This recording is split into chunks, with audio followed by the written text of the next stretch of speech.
from this to this. So, nagpalit na nga tayo guys ng ating battery ng ating sasakyan. Kasi lumoban na siya, kaya pala hirap na siyang parang sumindi o umandar kasi nga lumoban na yung ating battery. Pero bago yan, magpapaprint muna ako ng documents ko na kailangan para sa bangko. Tsaka tayo pupunta doon sa shop, yung tindahan ng bilihan ng battery.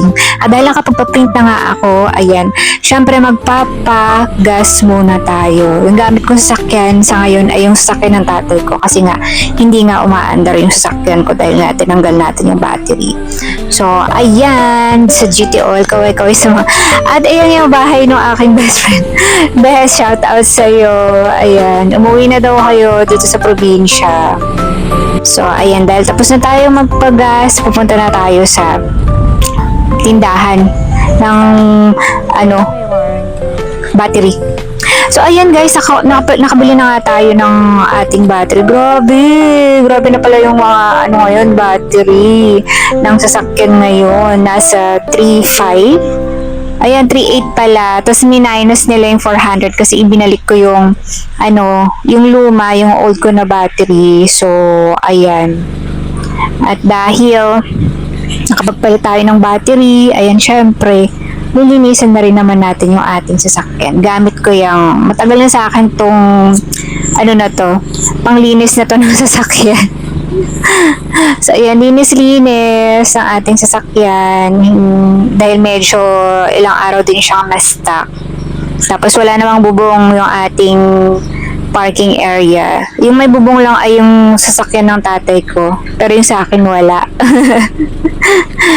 So, ayan, linis-linisan muna natin, diba? Ganito talaga kapag may sasakyan, kailangan mo pa rin syempre maintain kasi actually yung sasakyan ngayon, hindi naman na siya parang pangyabang, diba? Hindi katulad noon.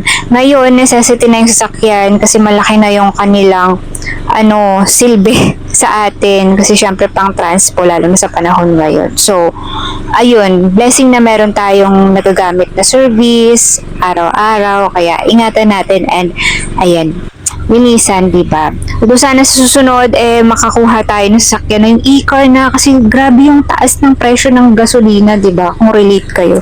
So, ayun, sana makapag-EV tayo next time. And dahil tapos na tayong maglinis, magpunas ng sasakyan, syempre, isaset na rin natin yung ating time, date, ayan, kasi syempre nabago yung time and date na reset yung ating setting dahil nga nagpalit tayo ng battery. May bago tayong battery, syempre papaandarin natin yung ating sasakyan kung mabilis lang siya. Diba? Ang bilis niya guys, umandar. Syempre. And i-flex ko na rin, meron ako ditong phone holder na, ayan, adjustable. Pwede rin idikit yan dito sa may window. Pati dun sa window side pwede rin. Kahit dito sa side na to pwede rin. So, ayan. Usually meron ako dito talaga na phone holder dyan. And then, meron din akong phone holder dito. Ang OA ko.